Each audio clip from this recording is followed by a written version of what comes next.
대구 경북을 보는 눈, 대구 경북을 말하는 입, 대구 경북을 듣는 귀, 대구 경북의 제대로 된 눈과 입과 귀, 대구 경북 독립언론 뉴스민이 진행하는 모두의 뉴스민 시즌2입니다. 안녕하세요. 저는 뉴스민의 김기현 기자입니다. 안녕하세요. 박준혁 기자입니다. 네, 이상원입니다. 네, 천영길입니다. 안녕하세요. 네, 안녕하십니까. 오늘 간만에 4명이 다 모였네요. 네. 저희 오늘 약간 봄맞이 대청소를 방금 저희는 마쳤습니다. 대청소라고 할 정도는 아닌 것 같아요. 그런 것 치곤 지금 아직도 굉장히 지저분한 것들이 많이 보이고. 네, 청소 한 10분 정도 한 것 같은데요. 청소기 돌리면 대청소죠.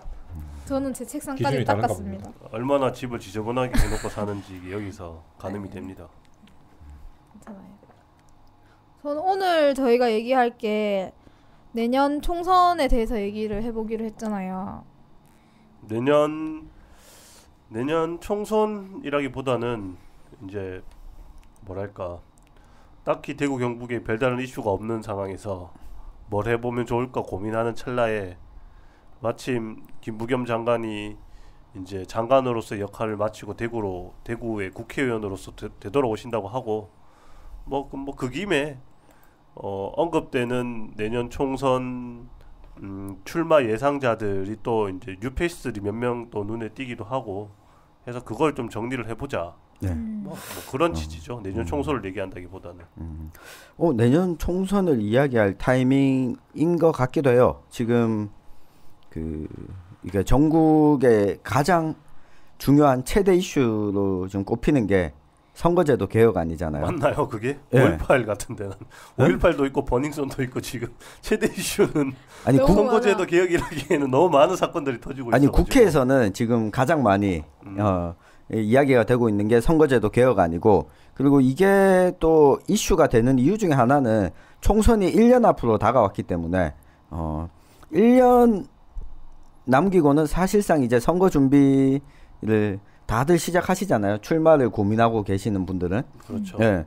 그리고 이 선거제도 개편안이 어떻게 되냐에 따라서 이 출마 지역구도 달라지게 될 거고. 그래서 출마를 예정하고 있는 분들도 이제 뭘로 할지, 지역구로 나갈지, 이게 개편된 어떤 비례대표로 나갈지에 대해서도 고민을 하실 거고.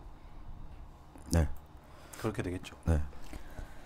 지금 그러면은 장관님은 언제 귀한이라고 표현하면 되나요?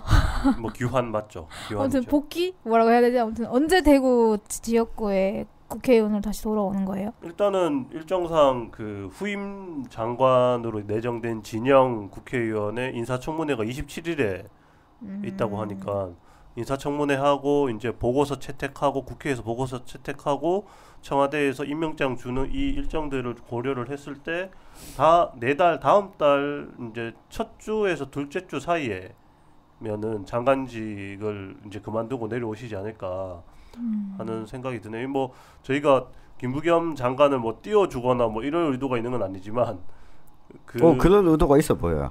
방금 그 멘트를 함으로써 뭔가 있어 보여. 그러니까 방금 우리가 지금 장관님이 언제 오시죠 이런 얘기를 하길래 언뜻 그런 생각이 드는 거예요. 우리가 왜 근데 김부겸 장관 내려온다고 왜 이런 방송을 하고 있지 하는 생각이 들어서. 이거 약간 선배가 추천한 주제 아니에요? 아니 아까 처음에 얘기했다시피 딱히 지금 할 게 없으니까 할 게 없어서 이 주제를 선정을 했다라는 점 다시 한번 이게 숙지를 시켜드리고. 아니요, 할 게 없어서 하는 게 아니라 사실 우리 삶에 정치가 미치는 영향력이 아주 크잖아요. 근데 지금 국회 꼴을 보면 이 중요한 법안들은, 민생 법안들은 제대로 처리가 안 되고, 또 한국당은 국회 의사일정을 계속 거부하고 있고, 이걸 보면 이 거대 양당 구조를 빨리 좀 깨야 되는 것 아니냐. 이 가운데 이 선거제 개편안이 올라와 있고,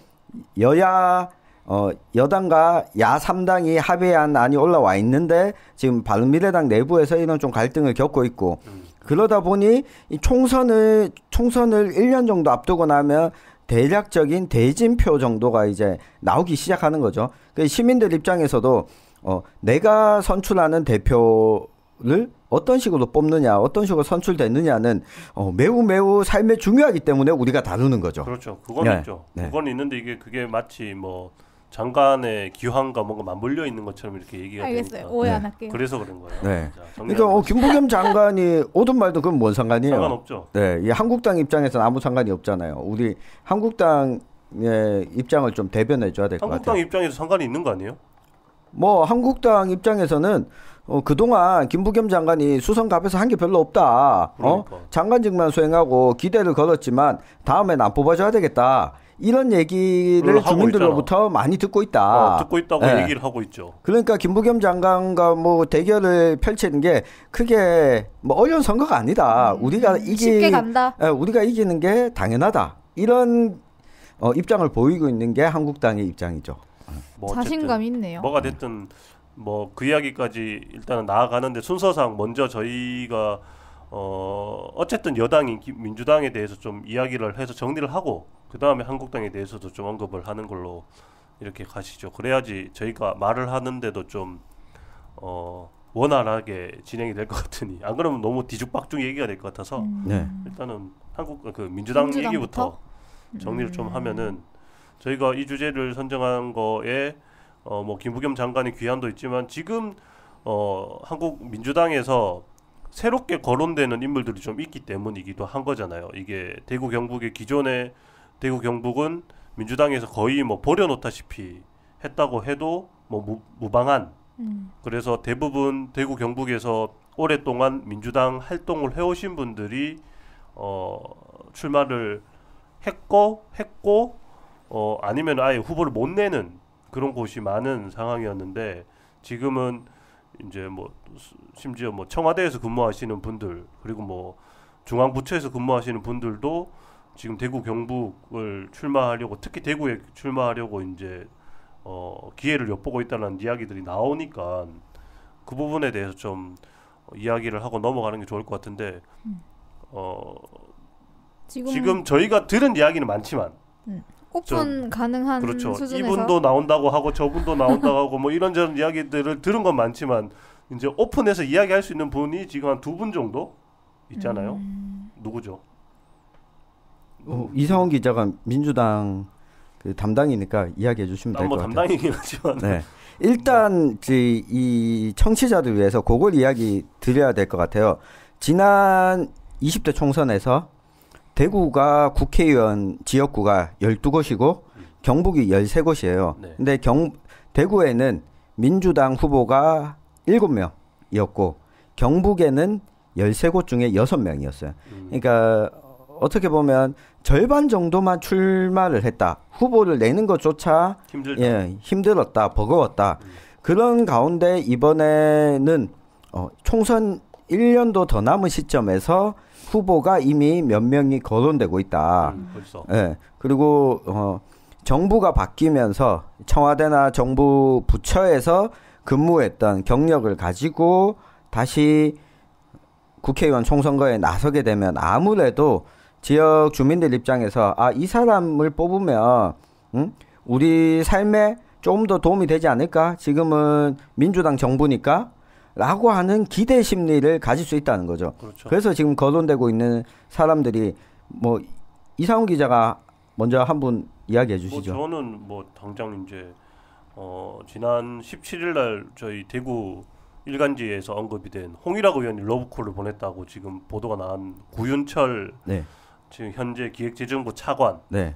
이야기가 나오고 있잖아요. 이분이 이거 보도 나오기 직전에 이제 저희한테도 첩보 아닌 첩보가 이게 들어왔다. 이분이 뭐 마음이 있다더라, 뭐 나오려고 한다더라, 또는 민주당에서 이분을 영입하려고 한다더라라는 이야기를 들었는데 듣고 며칠 지나서 이제 보도가 나왔어요. 보도가 홍일학 의원 발로 홍일학 의원이 이 구윤철 그 차관과 지금 한국당 비례로 있는 김규환 국회의원을 민주당에서 데려오면 좋지 않겠냐, 뭐 그런 뉘앙스의 인터뷰가 아니라 제가 이제 뒤를 얘기를 들어봤는데 그냥 이제 기자 만나서 이야기를 한 게 기사화된 것 같다 이렇게 이야기를 들었는데 뭐 언급이 된 거는 지금 그분이죠. 네.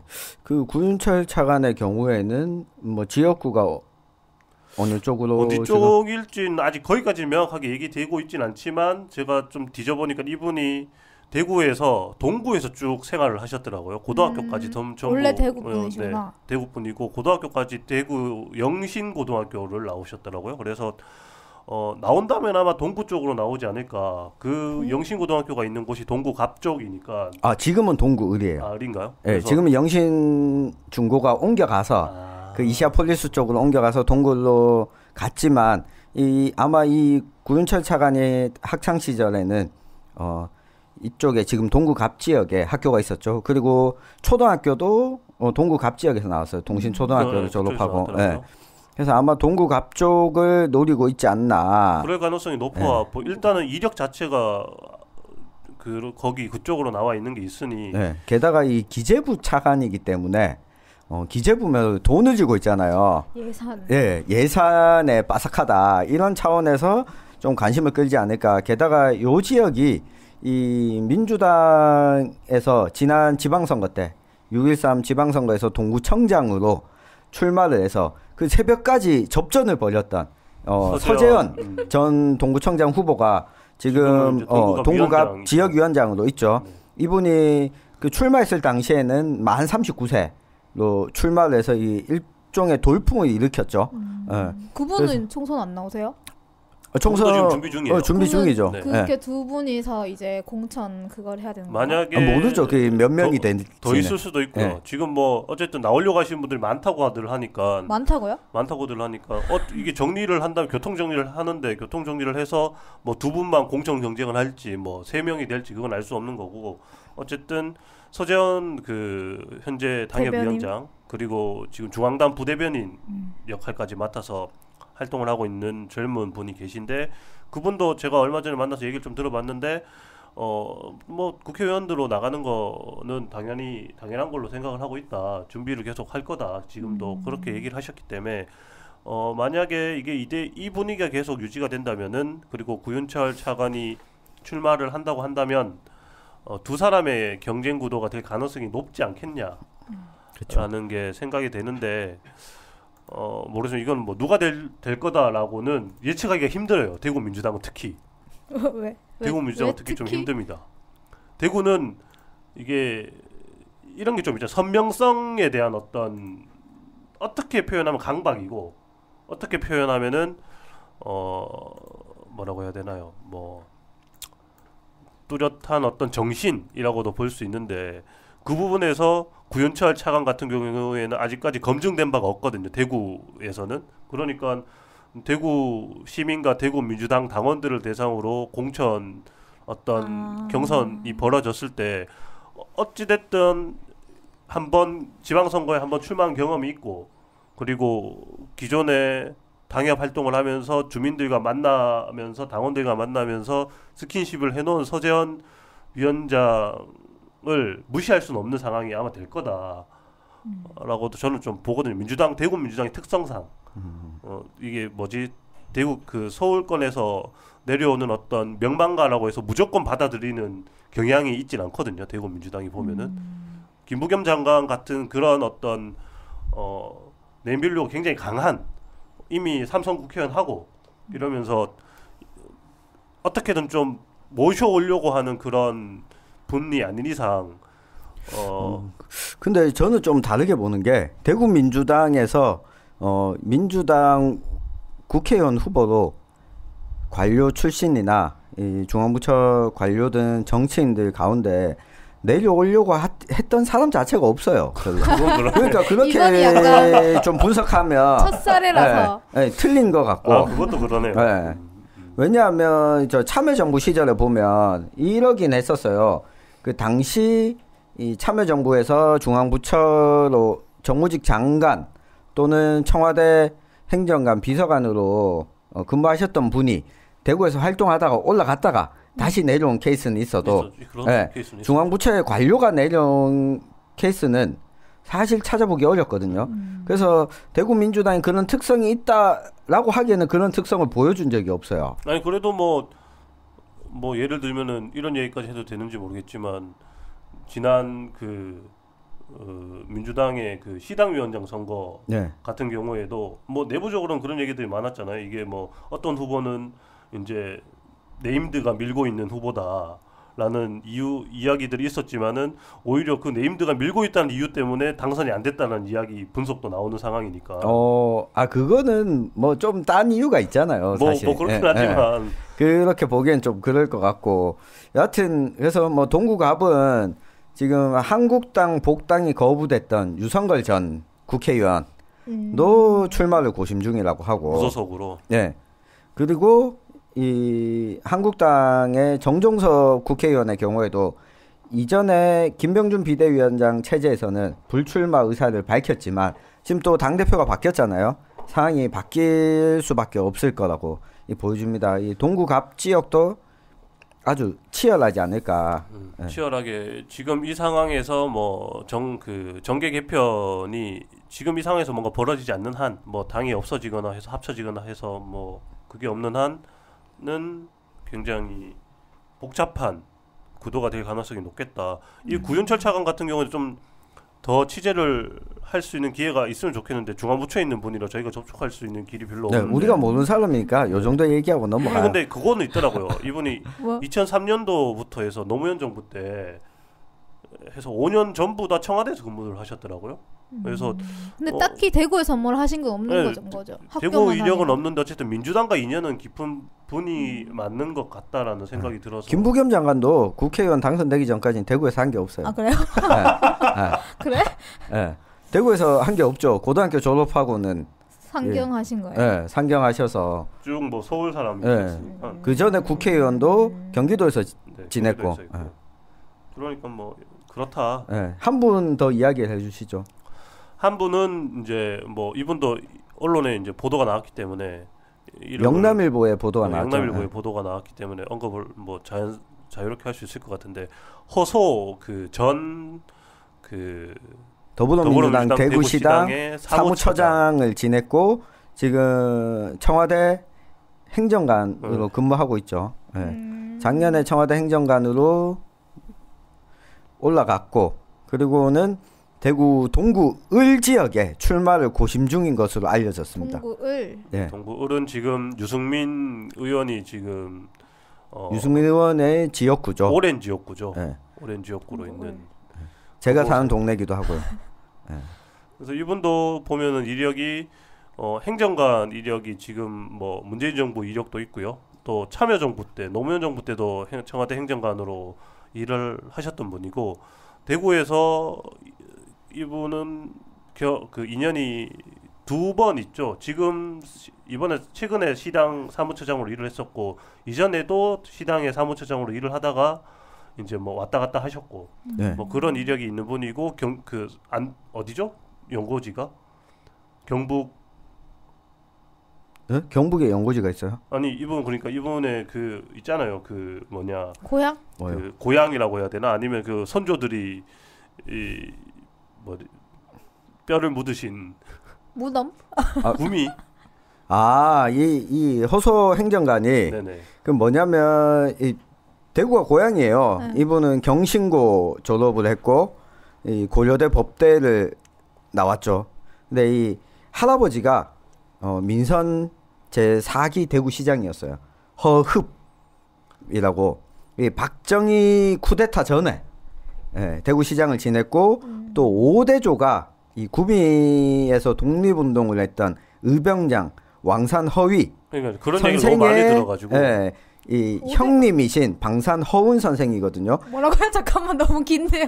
네. 5대조의 그러니까 5대조가 방산 허운이라고 허운. 허운이라고 5대조. 이 독립지사였어요. 독립운동을 하셨고 이분의 동생이 이 허운 선생의 동생이 허위. 왕산 허위 선생님 이 집안 자체가 독립운동가 집안이에요. 그래서 이 동생 가운데 어떤 분은 그 연해주에서 독립운동을 해가지고 그쪽에서 이 러시아에서 살고 계셔서 같은 학년의 친척들 가운데 아직 러시아 국적을 가지고 계신 분도 계세요. 그러니까 만주에서도 또 유명한 그 이육사 시인의 광야 있잖아요. 광야.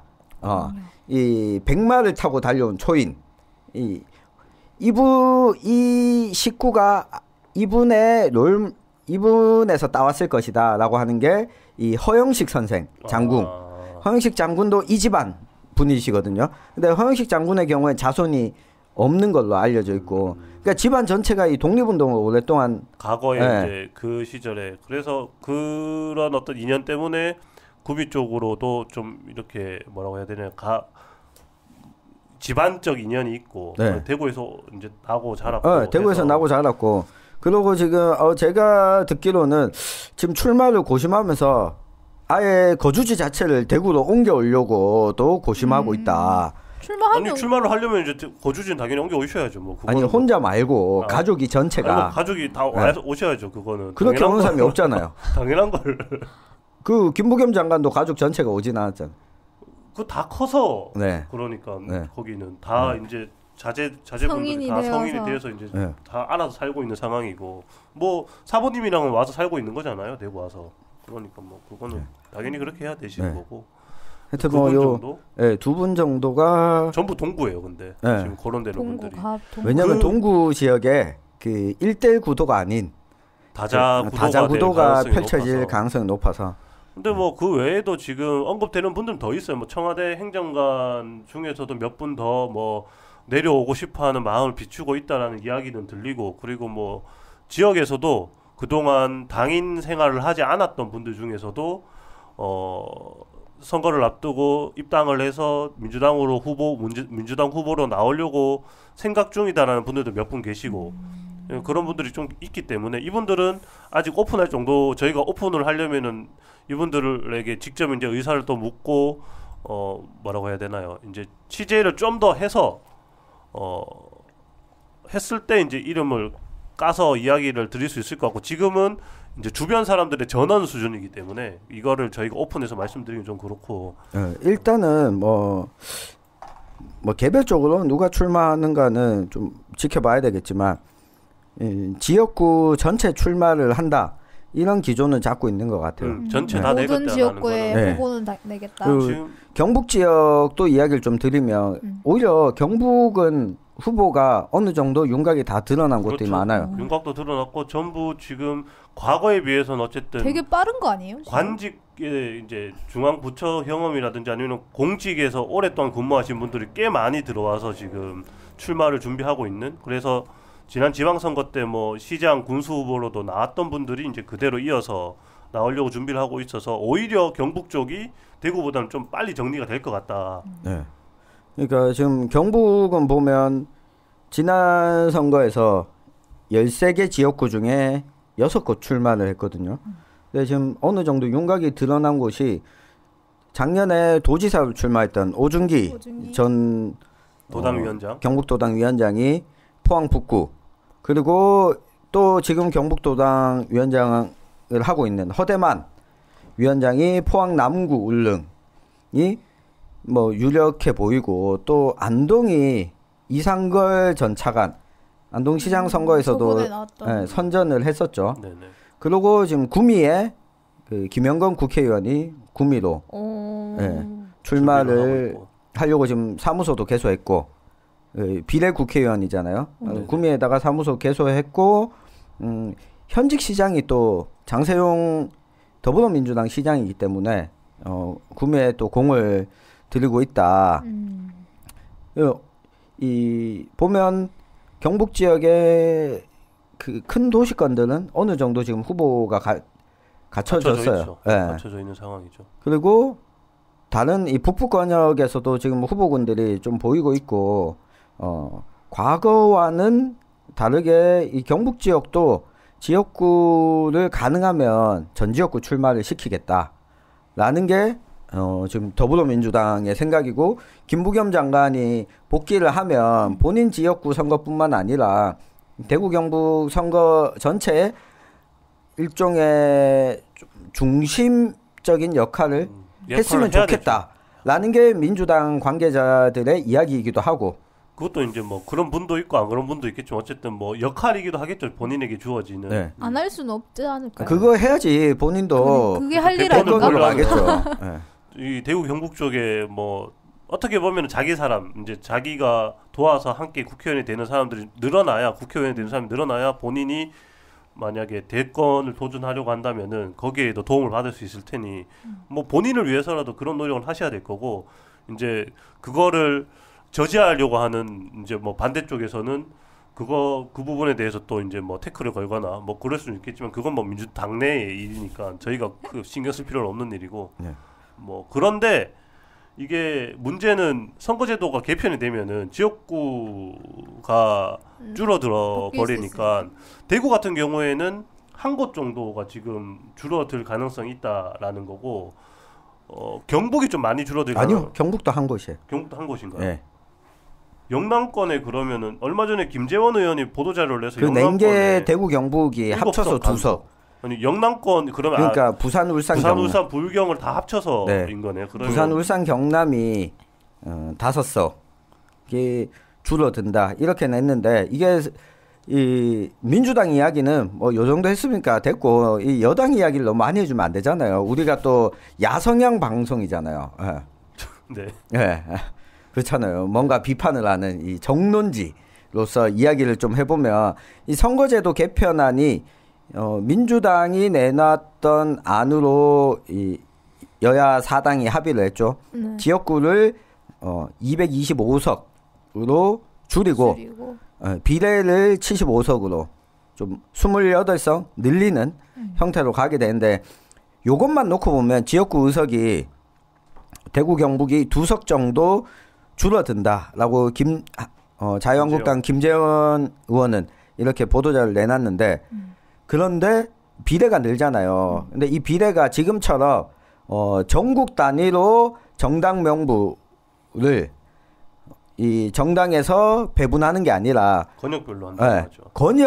권역별로 비례 명부를 작성해서 근데 여기서 헷갈리면 안 되는 게 이게 그렇다고 권역별 비례대표제는 아니에요. 네. 이 배분하는 거는 전국 득표율 기준으로 이 권역별에다가 꼽혀가지고 권역별 후보자에게 그러니까 배분하는 그 제도가 정말 복잡해서 약간 세미 연동형 비례대표제라고 부르던데 사람들이. 네, 준연동형이죠. 왜냐하면 이 연동형이면 이 권역별이든 여부와 관계없이 이 의석수가 초과 의석수가 발생할 수밖에 없거든요. 그래서 연동형으로 배분하는 거는 50% 그리고 기존 방식으로 전국 정당 득표율에 맞춰가지고 배분하는 건 50%. 근데 이 막 어렵다고 하던데 사실 우리가 비례 투표는 하지만 몇 퍼센트를 얻어야 비례가 되는지 사실 잘 모르잖아요. 뭐 관심 별로 없죠. 그 결과 나온 거 보면 다 알려주기 때문에. 그러니까요. 그래서 뭐 그렇게 복잡해 보이지는 않고요. 일단은 이렇게 되면 대구 경북이 한 권역으로 묶여서 이 권역의 비례 국회의원이 7석이 주어집니다. 그러면 단순 숫자만 계산해 보면 5석이 느는 거죠. 네, 5석이 늘어나는 거죠. 대구 경북권에 대한 어떤 연고가 있거나 뭐 이렇게 해서 볼 수 있는 국회의원이 5석이 늘어난다. 네. 그러니까 이전에는 전국 단위로 하기 때문에 사실 지금 20대 총선 기준으로 놓고 보면 정당과 관계없이 이 비례대표 국회의원 가운데 내년에 나는 이 지역구에 출마하겠습니다 라고 해서 대구 경북에 사무소를 설치한 국회의원이 3명밖에 없어요. 네. 그 한국당의 강유상 의원 달서구 병에 우리 지역구다. 네. 그리고 동구을의 김규환 의원. 다음 주 27일 날 사무소 개소식을 한다고 하거든요. 뭐 이날 나경원 원내대표가 올 수도 있다. 네, 뭐 그런 얘기는 있더라고요. 이렇게 이야기가 있던데 여기 그리고 구미갑이죠. 구미갑의 김영건 국회의원. 구미을이죠. 구미을의 김영건 국회의원. 요 3명이거든요. 그래서 요 3명을 다 더해도 남아요. 28명이에요. 대구 경북 국회의원이라고 할 수 있는 사람이. 지역구 25에 네. 이제 그 비례 3명에서. 네. 근데 이렇게 돼서 30명이 되면 이 비례대표 국회의원들은 결국에는 지역에서 활동하는 사람으로 지역에 연고가 있는 사람으로 정당마다 명부를 작성하게 돼 있기 때문에 작성할 거기 때문에 여기다가 무슨 대구 경북에 연고도 없는 사람을 비례로 집어넣지는 않을 거잖아요. 네. 그러면 이렇게 보더라도 국회의원 수가 지역 차원에서는 더 늘어난다. 늘어나긴 하죠. 네. 그래서 아마 자유한국당이 현수막을 단 것도 국회의원 더 늘어나도 좋습니까? 라고 하는 것도 우리 지역에 국회의원 더 늘어나도 좋습니까? 이런 내용이지 않을까? 아니면 이 선관위에서 빨리 저거 허위사실 유포로 조사를 해야 돼요. 근데 선관위가 지금 책임을 방기하고 있어요. 그 깊은 뜻을 읽은 게 아닐까요, 선관위가? 그런 건지도 모르겠네요. 근데 그 말로만 보면 늘어난다는 확정적인 말은 아니잖아요. 늘어나도 좋습니까? 물어봤을 뿐이지 늘어난다는 말은 아니잖아요. 의견 정치를 위한 현수막이었다. 참 어려워. 네. 뭐 어쨌든 다른 당 얘기를 하려면은 요거와 연동을 해서 거기부터 그럼 얘기를 할까요? 지금 대구가 한 석이 줄면은 지금 줄어드는 곳이 대구 달서구가 한 석이 줄어들 가능성이 높은 거잖아요. 대구 달서구가 현재 3개의 권역으로 나뉘어서 3명의 국회의원을 뽑고 있기 때문에 거기를 2개로 줄여서 이제 줄이게 되면은 가장 피해를 본다고 해야 되나요? 어쨌든 지역구가 사라질 분이 지금 대한애국당의 조원진 의원님. 이거는 거기가 지금 달서구 병이죠. 의원인데 그분에 대해서 이야기를 해야 되는 건가요? 그러면 그거는 다른 당에 대해서 얘기를 먼저. 뭐 일단은 이거부터 정리를 좀 해야 될 것 같아요. 김재원 의원이 내놓은 자료를 보면 225석일 경우에 줄어들게 되면 이 지역구당 평균 인구가 23만 명이 된다. 그러면 이 상한선이 30만 7천 명, 하한선이 15만 3천 명 정도가 될 것이다. 이렇게 보면 동구갑이다. 네, 동구갑인데 동구의 인구가 30만을 훌쩍 넘기 때문에 아마 동구갑을 지역 조정으로 이 동구는 의석수가 2석이 될 가능성이 높아요. 근데 달서구가 인구를 보니까 2019년 1월 기준으로 지금 60만에서 내려왔어요. 59만 명대더라고요. 이게 저기 테크노폴리스가 들어서고 그 달성군 다사 쪽이 막 개발이 되면서 이쪽으로 인구가 많이 갔을 가능성이 있어 보이거든요. 그러면 달서구가 60만이 안 되게 되면 사실 지금 달서구가 대구에서 유일하게 세석이 있거든요. 그럼 여기를 조정할 가능성이 커 보인다. 그렇죠. 그러면 이게 달서병이 꼭 사라지는 건 아닌 거죠.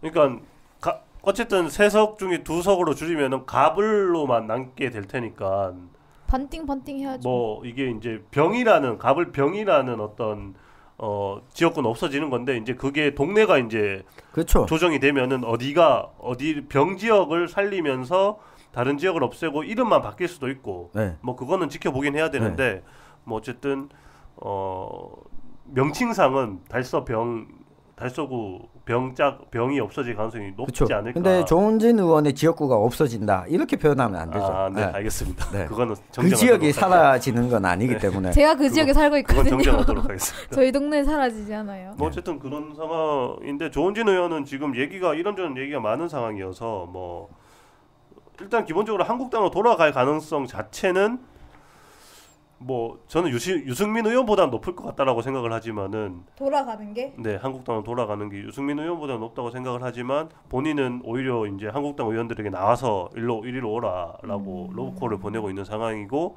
거기다가 오히려 이게 선거제도 개편이 돼서 비례대표의 이 국회 입성 가능성이 높아지면 이분이 대한애국당의 비례대표로 나올 가능성을 아주 없다라고 볼 수는 없는 거잖아요. 그렇겠죠. 그렇죠. 네. 그 얘기가 솔솔 나오기도 하고 그렇게 하려고 한다더라라는 이야기도 나오기도 하니까 지켜보긴 해야 돼요. 뭐 어떤 식으로 이분이 다음 행보를 이어갈지에 대해서는 지켜보긴 해야 되는데 방법이 좀 이쪽이 좀 약간 복잡하다. 여러 가지 셈법이 있다. 정도는 좀 알고 넘어가야 되지 않겠냐라는 생각이 드네요. 한국당으로 들어가면 그 강효상 의원이랑 그거 해야 되는 거 아니에요? 그렇게 되겠죠. 그렇게 되면 맞짱을 뜨셔야 되는 거. 근데 그것도 이제 그쪽 선거구가 개편이 되면은 라이벌이 누가 될지도 알 수가 그렇죠. 없는 거예요. 그래서 다른 지금 지역구 국회의원인 곽대훈 의원, 윤재구 의원까지 포함해서 같이 지역구 다 경쟁을 해야 되는 상황이 조절할 수밖에 없기 때문에. 그건 지켜봐야 되네. 네, 그건 그렇고 하여튼 경북의 경우에 조금 이게 복잡한데요. 이게 한석 정도가 줄어든다. 전체 인구로 봐서는 그런데 이런 문제가 있어요.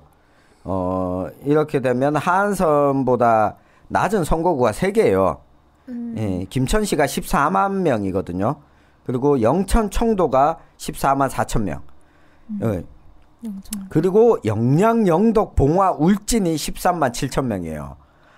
이걸 어떻게 나누지? 붙이고 이렇게 해야 되는지 그게 참 복잡하네요. 네. 특히 영양 영덕 봉화 울진은 울릉도를 가지고 오면 되거든요. 가지고 온다고요? 지역구로 붙이는. 네. 울릉도를 가지고 와도 그쪽 울릉도도 인구가 뭐 그렇게 많은 편이 아니어서 네. 한성 겨우 넘기는 수준이 되겠네요. 네. 그러니까 이 지역구를 어떻게 붙이느냐, 어떻게 조정하느냐가 경북은 사실 제 난관이거든요. 울릉도는 지금 참고로 포항 남해, 포항 남구에 같이 붙어 있습니다. 지금 울릉도는 따로 이렇게 선거구가 있는 게 아니라 포항이 북이랑 남이로 나뉘어서 이제 국회의원을 뽑는데 포항 남 국회의원을 뽑을 때 울릉도 도민들도 함께 투표를 하게 되어 있는데 복잡해요 여기도. 네, 그리고 영천 청도가 붙어 있는데 영천 청도 옆에 붙어 있는 다른 붙일 만한 데가 별로 없어요. 영천 옆에 포항이 붙어 있거든요. 포항과 경주와 접해 있는데 또 청도랑 접해 있는 게 경산이에요. 그래서 이전에 19대 총선에서는 경산 청도가 붙어 있었어요. 맞아요. 근데 이게 분리가 됐고 경산 인구가 늘어나면서 그러면 이 참 애매해지는 상황이 오는 거죠. 각각 쪼개서 다른 데다 붙이거나 반으로 짜게 가지고 붙이면 안 되나? 그렇게는 안 해요. 예를 들면 기초자치단체가 한 기초자치단체를 갈라서 다른 곳에 붙이진 않아요. 그거는 금지돼 있거든요. 그렇게 가면 우리 아마 중고등학교 때 배웠을 거예요. 게리맨더링이라고. 지도? 안 배웠는데요. 안 배웠어요? 게리맨더링 지도. 그 지도할 때 나오는 안 배웠어요? 일반 사회 시간에? 지리 시간에. 저는 수업 시간 잤나 보네. 미국에서 정치나 시간에 많이 나와요. 지리 시간 한 거 아닌가? 아니요. 게리맨더링이라고 해서 나중에 저는 어쨌든 기자 생활 하면서 배웠지 뭐. 그러니까 지역구를 선거를 앞두고 지역구를 막 자기가 유리하게끔 잘라 붙이는 거예요. 미국에서. 그래서 그걸 방지하기 위해서 그런 식으로는 지역구 조정을 못하도록 그러니까 막아놓은 거죠. 뭐 경북은 지금 저희가 뭐 가타부타 얘기할 수 있는 게 없어요. 어쨌든 복잡하다 매우. 그러니까 이 선거제도 개혁 이게 좀 빨리 처리돼야 뭐 누가 나올지 누구를 뽑을지 좀 더 확실해질 것 같은데요. 일단은 어디에 뽑을지가 확실해지죠. 어디에 뽑을지가 확실해지면 어떤 사람이 나올지가 좀 윤곽이 잡히는 거고. 근데 뭐 좀 이렇게 어떻게 보면 뭐 가능하기도 해요. 뭐 어떻게든 할 수는 있죠. 네. 할 수는 있는 건데 뭐 어쨌든 복잡한 상황이다 네. 정도로 하고 다른 당 이야기를 조금 더 해보면은 그렇죠. 한국당 이야기부터 조금은 하긴 해야 되잖아요. 한국당이 그래도 사실상 대구 경북의 여당으로 불리는 정당이니까 여기는 뭐 특별하게 고민은 없을 거예요. 이게 나오려고 하는 분들이 워낙에 많기 때문에 뭐 후보 걱정은 없는데 이런 고민이 있죠. 아까 우리가 김부겸 장관 이야기를 했잖아요. 이 수성갑 지역을 그렇죠. 거기가 문제죠. 다시 되찾아와야 되는데 지금 한국당 수성갑 당협위원장이 정순천 전 대구시의원이거든요. 대구시의회 부의장까지 지낸. 네. 이 정순천 전 시의원이 지금 출마를 위해서 준비를 하고 있고 열심히 하고 있다고. 네, 오늘 또 당협의 위원회들을 구성하고 이거 임명식도 진행을 하고 조직을 꽤나 크게 꾸렸다고 하더라고요. 그래서 김부겸 장관 쪽에서도 이게 애매한 게 한국당에서도 이 정순천 전 시의원 말고 다른 사람을 김부겸 의원과 붙이려면 두 가지가 고려가 되는 거죠. 엄청난 거물이 내려오거나 근데 그 엄청난 거물급 정치인이 내려왔다가 지면 그렇죠. 김문수 전 도지사처럼 그러니까 정치 인생이 끝나는 거예요. 네. 그리고 또 기본적으로 김문수 전 도지사에 대한 안 좋은 기억이 있어서 거물급 정치인이라고 하더라도 대구에서 계속 정치할 생각이 없으면 이 사람을 지지하지 않는 분위기가 형성돼 있죠.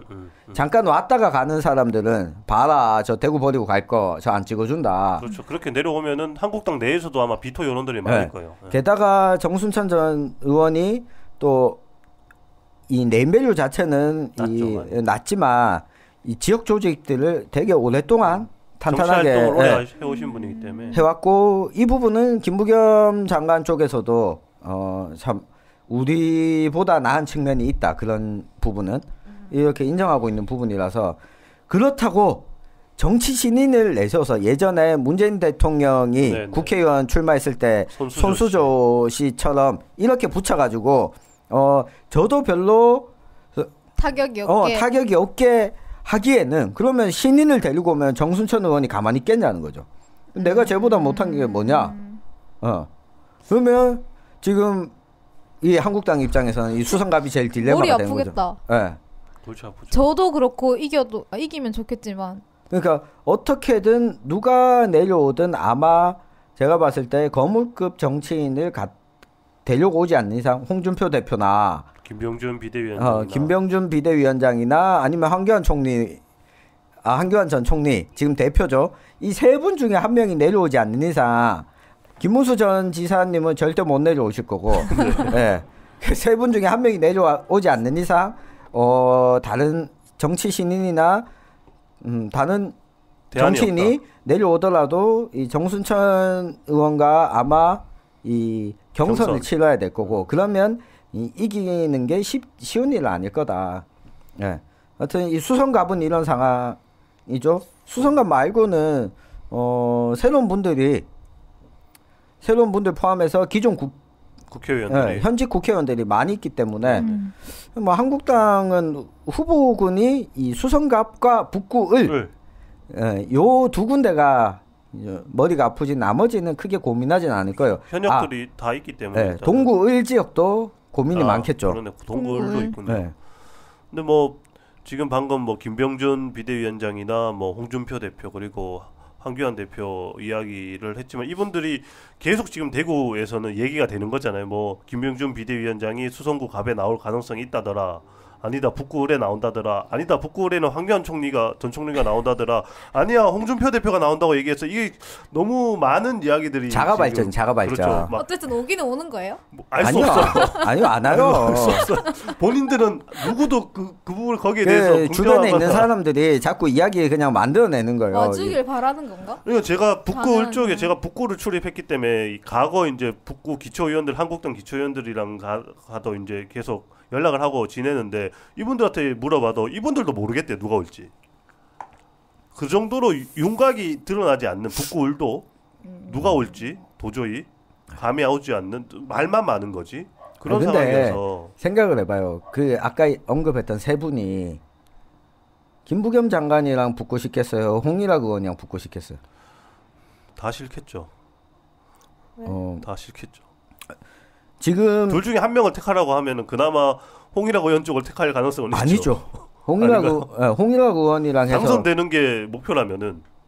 근데 세 분 다 나이가 그만큼 먹어가지고 이 국회의원 당선이 목표겠어요. 그렇죠. 결국 대권을 가야 되는 건데. 대권이 목표인데 그러면 김부겸 장관이랑 붙어야 되는 거죠. 붙어야 되는 거죠.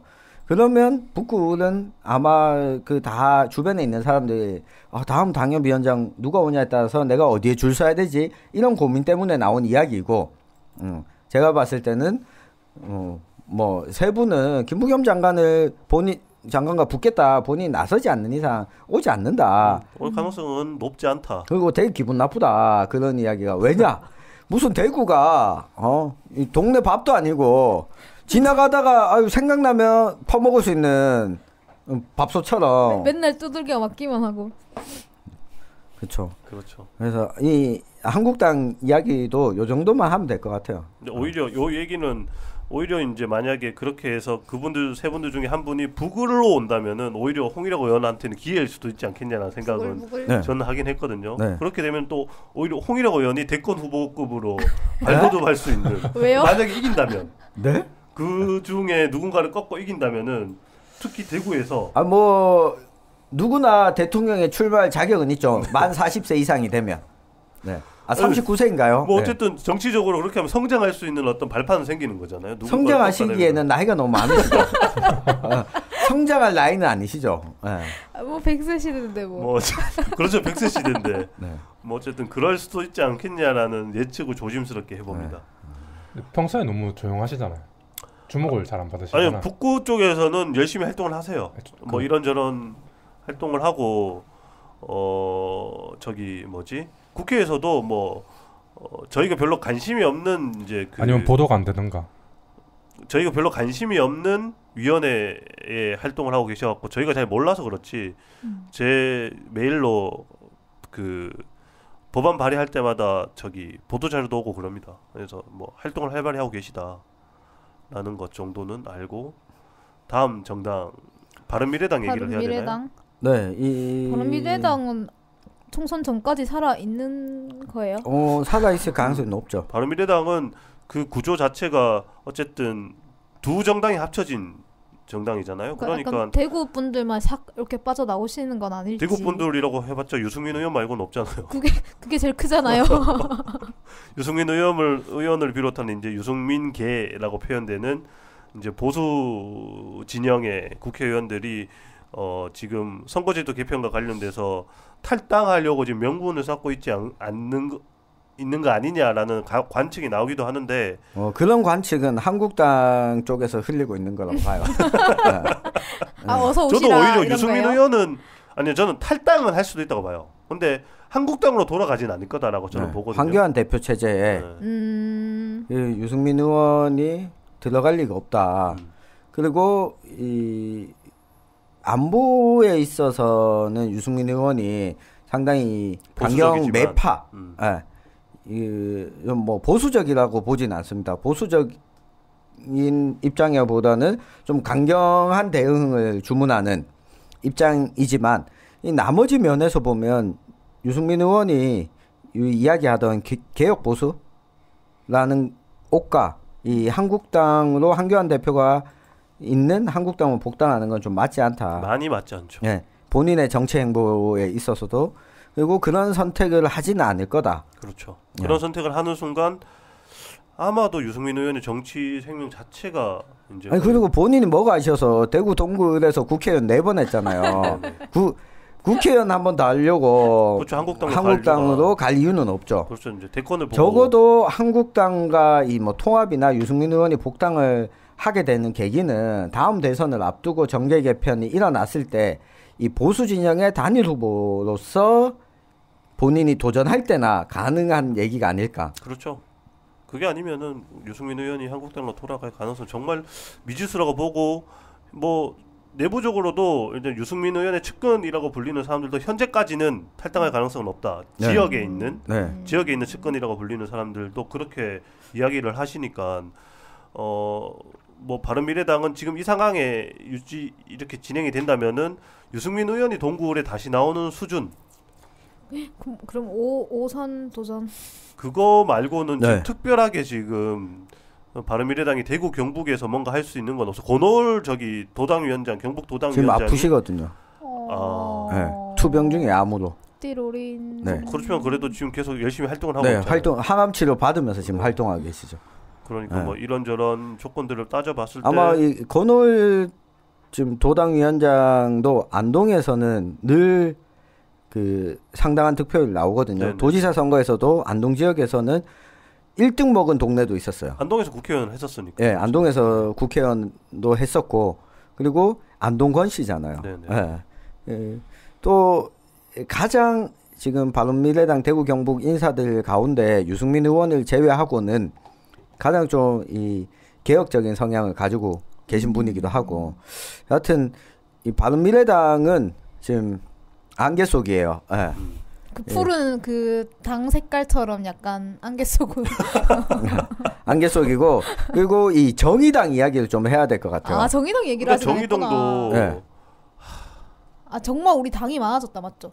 당이 많아졌는데. 그러니까 적어도 이 지금 뭐고 선거제도 개편안을 논의하고 있는 정개특위에 들어와 있는 5당은 이야기를 해줘야 되지 않겠냐. 왜냐 민주평화당을 이야기를 못 해주는 거는 시도당이 없어요. 대구에 없어요. 여기는 저희는 완전 해당 사항이 없으니까. 작년 지방선거 때 경북에서는 도의원 비례후보는 냈거든요. 민주평화당이 나왔었나요? 네. 그렇구나. 근데 대구에서는 이 후보도 없었어요.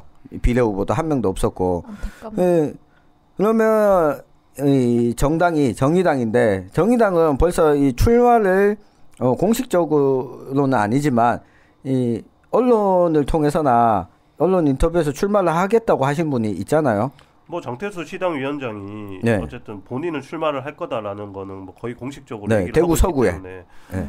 뭐 그거는 당연한 건데 네. 또 그게 전부일 가능성이 높기 때문에 아, 그게 전부일까요? 그게 우려스러운 점인데 네. 그러니까 너무 약간 뼈 때리는. 뭐랄까요 이제 바른미래당 같은 경우에는 안개 정말 이게 어떻게 될지 알 수 없다라는 건데 정의당 같은 경우에는 안개는 아닌데 마땅히 사람이 지금 그분 있잖아요. 북구 의원 하셨던. 북구에 이제 의원을 하셨던 북구 의원 출신의 이영재 전 북구 의원이 있는데 이분도 아직까지 공식적으로 국회의원 지역구로 그쪽에 나오겠다라는 이야기를 하지 않고 있어요. 그러니까 뭐 과거에 지방선거 당시에는 근데 떨어지면 북구에 국회의원 나올 거다라는 이야기를 왕왕 하기도 하셨지만 지금은 현재는 그렇지 않기 때문에 그건 알 수 없는 상황이고 오히려 이게 북구에는 정의당 관계자들과 이야기를 해보면 그러니까 최소 5곳은 출마를 시키겠다. 대구에서. 목표죠 목표. 네, 대구에서. 목표죠 목표. 그리고 아직 말씀드릴 수 없지만 경북에서는 이 정의당 밖의 인사를 영입해서 지금 출마를 할 생각인 이 인사가 한 분 있는 걸로 알고 있거든요. 그런가요? 네. 그래서 이분도 정의당 입당과 함께 출마를 공식화할 거다. 이렇게 이야기를 하고 있고요. 그리고 또 하여튼 경북 쪽에서는 한 3군데 정도 출마를 하겠다고 하고 이게 선거제 개편안이랑 연동이 많이 되는 것 중에 하나가 정의당이죠. 석패율제가 들어가거든요. 석패율제가 들어가게 되면 바른미래당도 마찬가지예요. 그러니까 후보가 많이 나올 가능성이 높아지죠. 후보가 나오게 되는 거죠. 지금 정당 지지율대로 하면 대구 경북 합쳐서 7석이잖아요. 이러면 한국당과 민주당이 2석 정도를 가져가게 되고 이게 전국 정당 득표율에 따라서 배분을 하기 때문에 네네네. 한국당이 대구에서 정당 득표율 50%를 얻어도 그 50% 가져갈 수는 없죠. 네, 가져갈 수는 없고 전국에서 따져야 되니까. 네. 그러면 지금 지지율대로 하면 이 한국당 2석, 민주당 2석, 그리고 바른미래당과 정의당이 2석을 가져가게 될지 아니면 1석을 가져가게 될지 1석씩 가져가거나 그리고 그 나머지 이제 다른 정당이 또 1석을 가져가게 될 이 하한선을 어떻게 정하느냐도 중요할 것 같은데요. 지금은 전국 단위 정당 명부 이 비례대표제 하에서는 3%가 기준선이었거든요. 근데 지금 이걸 3%로 할지 5%로 올릴지 이것도 세부적으로 의논이 돼야 되는데 이렇게 되면 1번은 여성이잖아요. 그렇죠. 네, 1번 여성이면 다들 이 지역구에 출마해서 2번을 얻기 위해 노력을 하게 될 거잖아요. 그렇게 될 네, 가능성이 이러면 생각보다 바른미래당과 정의당의 이 총선 후보자가 꽤 많이 나올 수 있다. 그리고 지역구를 택하는 것도 득표율이 가장 많이 나올 것 같은 곳을 지역으로 중심으로 가겠죠. 다자구도 이거나 아니면 1대1이거나 1대1 구도인데 들어가서 1대1대1 구도가 되거나 아니 1대1 구도를 그렇죠. 1대1 구도는 없죠. 없죠. 정의당이나 바른미래당이 1대1 구도를 만들 수 있는 곳은 없고 지금 더불어민주당이 전 지역구 출마를 하고 그렇죠. 한국당이 후보를 안 낸 곳은 안 낸 적은 없기 때문에 없으니까. 네. 그러네 1대1대1 이제 3자 구도를 만들 수 있는 곳을 찾아 들어가는 게 네. 아니면 득표를 좀할수 그것보다 있는 곳을 큰 다자구도에서 네네. 혼란을 겪을 수 있는 이 장태수 정의당 시당위원장이 출마를 선언한 곳은 기본적으로 다자구도가 형성돼 있거든요. 제가 또 최근에 측근을 통해서 확인했는데 서중현 전 청장이 또 나와요? 네, 또 나온다고. 네. 서구에 아직 네. 건강하신가요? 네, 서구청장에. 건강합니다. 네네. 출마를 이미 마음 먹고 계신다. 그러면 무소속으로 나오겠네요 거기도. 네. 원래는 바른미래당 지난번 지방선거 때까지만 해도 바른미래당에 뭐 그렇죠. 이 바른정당과 국민의당에 그렇죠. 왔다 갔다 걸쳐 왔다 있다가 갔다 했었죠. 바른미래당에 있다가 하여튼 지금은 이분은 무소속을 출마를 해도 20%를 가져가거든요. 그럼 김상훈 국회의원, 현역 국회의원이 있잖아요. 그럼 민주당에서도 후보를 안 낼 수 없잖아요. 서구에. 내야 되겠죠. 전국 다 낼 거라고 했으니까. 내고 그러면 기본적으로 장태수 시당위원장까지 하면 4명이에요. 사자구도가 돼. 여기는 이미 어느 정도 구도가 다 나와 있어요. 기본 20% 네. 먹고 그리고 들어가는 20%를 가져가는 분이 있기 때문에. 여하튼 정의당도 어쨌든 명확하게 지금 출마를 하겠다라고 밝힌 분은 장태수 위원장 한 분 정도고. 한 분 더 있어요. 북구에 있는 이제 그분 말고 5명이 딴 데서 안 차면 내가 출마하겠다라고 하는 분이 있어요. 네. 하여튼 그래서 이 비례 선거법 개정안이 어떤 식으로 통과되느냐에 따라서 총선 구도는 확연히 달라진다. 그러니까 이게 개정된다고 생각할까 지금 이런저런 재밌는 그 가능성들이 보이긴 한데 개정되겠어요? 안 될 것 같지 않나요? 저도 그래서 그게 문제죠. 저도 개정되는 게 좀 쉽지 않다. 지금 분위기에서는 심상정 그 정개특위 위원장이 굉장히 백방으로 노력을 하고 있지만 그래서 이 안이라는 것도 지금 나온 안이라는 것도 굉장히 정의당이 기존에 주장했던 것에 비하면 많이 후퇴한 안이잖아요. 근데도 어쨌든 이 안으로 합의를 해서 제도 개편은 어느 정도라도 이뤄내겠다라는 노력을 하고 있고 참 그런 노력들이 보이지만 이게 바른미래당이 어쨌든 지금 당 내에서 이게 수습이 안 되면은 근데 이것도 있는 것 같아요. 지금 바른미래당에서 크게 의견이 4가지예요. 하나는 크게 의견이 4가지나 나오면 이건 참 하나는 이거요. 선거법 개정안 자체를 패스트트랙으로 올리면 안 된다. 그게 이제 유승민 의원의 입장이죠. 네. 그리고 또 한 가지는 선거법과 다른 공수처 뭐 그런 거. 공수처 신설이든 이 법안을 법안. 같이 올려서는 안 된다. 네. 그냥 선거법만 올려야 된다. 그 또 하나는 우리가 당초 주장했던 연동형 100%가 아니기 때문에 이 방안을 받아들일 수 없다. 그리고 마지막으로 하나가 나는 애초에 연동형 반대했다. 이런 안까지도 나와 있거든요. 이 와중에 당론을 모은 게 어쨌든 공수처 신설하는 법안 관련해서 검경수사권 조정하고 이 법안에 대해서 바른미래당 입장으로 수정안을 던졌고 이 수정안을 받지 않으면 우리는 이 패스트트랙에 이 법안을 태우지 않겠다. 바른미래당을 던져놔서 결국 저는 민주당이 결단을 내려야 된다고 봐요. 이거 바른미래당의 내용으로 몰아가고 있는 건 한국당과 민주당의 저는 꼼수라고 봐요. 근데 이게 공수처 안이라는 게 보면은 사실상 공수처의 역할 자체를 매우 축소시키는 근데 안이기 때문에 공수처의 역할을 저는 뭐 그렇게 봐요. 한국당에서 나와서 이렇게 이야기를 많이 하시더라고요. 공수처가 있는 나라가 어딘지 아냐? 아프리카의 탄자니아. 이 정도밖에 없다. 근데 실제 공수처가 있는 소위 말하면 선진국 중에 공수처가 있는 국가들이 없어요. 없죠. 네. 이유가 뭐냐면 아니요. 그러니까 민주주의가 이 정도로 성숙돼 있다면 그 정도의 불신하는 사회가 되어서는 안 된다. 그리고 그거는 그 정도의 권한을 공직자 비리 수사를 기존의 수사권과 기소권을 가지고 있는 사람들한테 이 사람들을 감시하는 걸 통해서 이걸 처리를 해야지 따로 독자적으로 행정부에서 뭔가를 만든다는 게 그렇죠. 뭐 그런 부분들에 흔한 일은 대해서는 아니다. 뭐 저도 동의하는 부분이 있는데 뭐 다 떠나서 어쨌든 이게 국민적 동의를 얻고 있는 정책이라는 거는 부인할 수 없는 사실이긴 하잖아요. 근데 이게 저는 정치적인 후퇴라고 봐요. 이런 식으로 하면. 저는 개인적으로는 공수처 도입에 반대하거든요. 네. 근데 한국처럼 검찰이 기소 독점을 하고 있는 그런 많죠. 많아요. 네.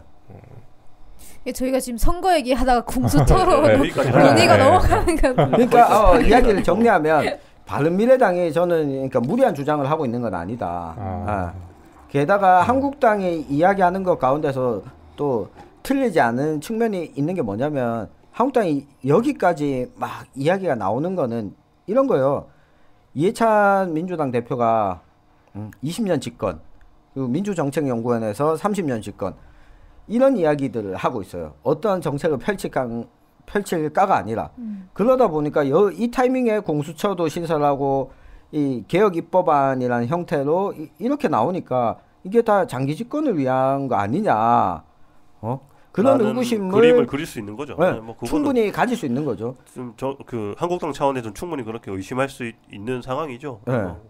네, 그런 차원에서 보면 이 애초에 정개특위에서 약속했던 이 안에서 민주당한테 이 야3당이 한 발 양보한 거잖아요.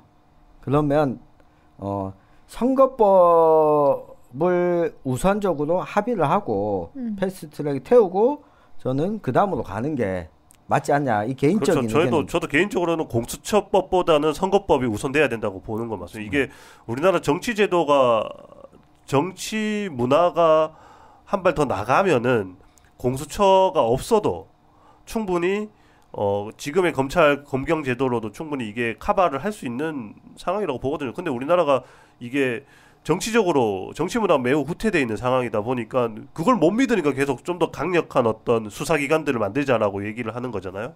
그러니까 선거법을 개혁하는 거를 우선으로 하는 게 지금 정치권이 해야 할 어떤 일이지 않겠냐라는 거는 저도 그 부분에서는 동의를 합니다. 근데 선거법을 그 패스트트랙에 올려서 만약에 그 패스트트랙 통과가 된다고 했을 때 그 국회에서 개정에 최종 통과가 될 수 있을까요? 패스트트랙 태우면 통과가 되죠. 아니 한 번 더 의결을 해야 돼요. 의결을 하긴 해야 되죠. 네. 의결을 하긴 해야 되는데 상임위에서도 의결해야 되고 본회의에서도 의결해야 되고. 저는 그게 왠지 더불어민주당에서 본회의에서만 의결하면 되잖아요. 상임위에서도 발의를 해야 돼요. 또 상임위에 언제까지 시한을 정해놓고 상임위에서 언제까지 논의를 마쳐야 된다. 그러니까 정해져 있는 게 패스트트랙이고 여기서 상임위에서 부결시킬 수도 있어요. 네. 어쨌든 이 선거제도 개편안이 어떤 결과가 나온지를 좀 지켜보고 우리가 다시 한번 총선에 대해서 이야기하는 시간을 마련을 해봐야 될 것 같아요. 그거는 뭐 마련해야 되겠죠. 저희가 지금 준비하고 있는 올해의 프로젝트 중에 두 가지를 지금 저희가 준비를 하고 있지만 그 중에 한 가지가 어쨌든 내년 선거와 관련돼서 준비를 하고 있는 거잖아요. 그러니까 그리고 반드시 꼭 한 번은 더 하지 않을까. 네. 올해 말에 이 뻘건맛 시즌 2를 또 해야 되잖아요. 하반기부터는 제 말씀이 지금 그 말씀이잖아요. 사실상의 뻘건맛 시즌 2인 거니까. 네. 저희가 지방선거 때 했던 것처럼 그런 식이 되진 않겠지만 이건 뭐 그 방식으로 그대로 해도 될 것 같아요. 무지개 맛 뭐 이렇게 가시죠. 네. 뭐 그런 상황이니까 뭐 다시 이 이야기를 갖고 나올 상황이 있을 거고 조만간에 저희가 좀 더 취재가 되고 한다면은 아까 저희가 밝히지 못한다고 얘기했던 분들 지금 거론되고 있지만은 밝히지 못한다고 한 분들도 이제 밝힐 수 있는 상황이 될 때 저희가 취재를 해서 그러면 그때 다시 또 방송을 한 번 더 하는 것도 방법인 것 같고 아마 계속 앞으로 이 주제는 거의 한 2-3주에 한 번씩 하게 되지 않을까. 그건 너무 많은 것 같고요. 하여튼 이 한 가지 저는 이 청취자분들에게 이야기 드리고 싶은 거는 선거제도 지금 나온 개혁안 개정안대로 가면 우리 대구 경북 지역의 국회의원은 더 늘어난다. 300명에서 더 늘어나는 게 아니라 300명 내에서 더 늘어나게 돼 있다. 대구 경북권의 이제 국회의원은 늘어난다. 좋은 점이 많은 것 같아요. 권역별 비는. 그러니까 서울 사람들이 가져가던 국회의원 수가 자리 수가 줄어드는 거예요. 게다가 이 이야기는 꼭 하고 싶었는데 이 대구와 경북이 인구가 계속 줄 거잖아요. 그러면 인구 단위로 지역구를 나누는 대로 가면 시간이 지나면 자연스럽게 지역구 국회의원 수가 줄어들 수밖에 없어요. 그렇죠. 지금 이 제도 하에 비례대표를 늘리는 방향으로 가는 게 궁극적으로 대구 경북에도 좋은 일인데 도대체 대구 경북의 언론들은 뭘 하고 있는 건지 잘 모르겠어요. 보도를 한 번씩 보면은. 그리고 좋은 점이 아까 듣다 보니까 한 게 생각났는데 지금 비례대표들이 이따가 선거 준비하려고 다 그냥 일을 잘 안 하잖아요. 1년쯤 남으면은. 아니요. 뭐 그런 이야기들을 자유한국당에서도 그런 이야기를 하잖아요. 그러니까 비례대표를 줄여야 하는 이유가 이제 선거 1년 정도 남으면 일 안 하고 그 지역구 챙기러 내려간다. 지역구 의원들은요? 그리고 지역구 의원들은 4년 내내 그러면은 일 안 하고 자기 지역구 챙기러. 그건 자유한국당이 그렇게 이야기를 하더라고요. 근데 권역별로 그러니까 비례를 권역에 묶어 놓으면은 그런 거를 좀 안 할 수도 있을 것 같다. 그렇죠. 그리고 경북 지역구도 좀 권역별로 여러 곳을 이렇게 묶여 있으면은 또 장점도 있을 것 같고.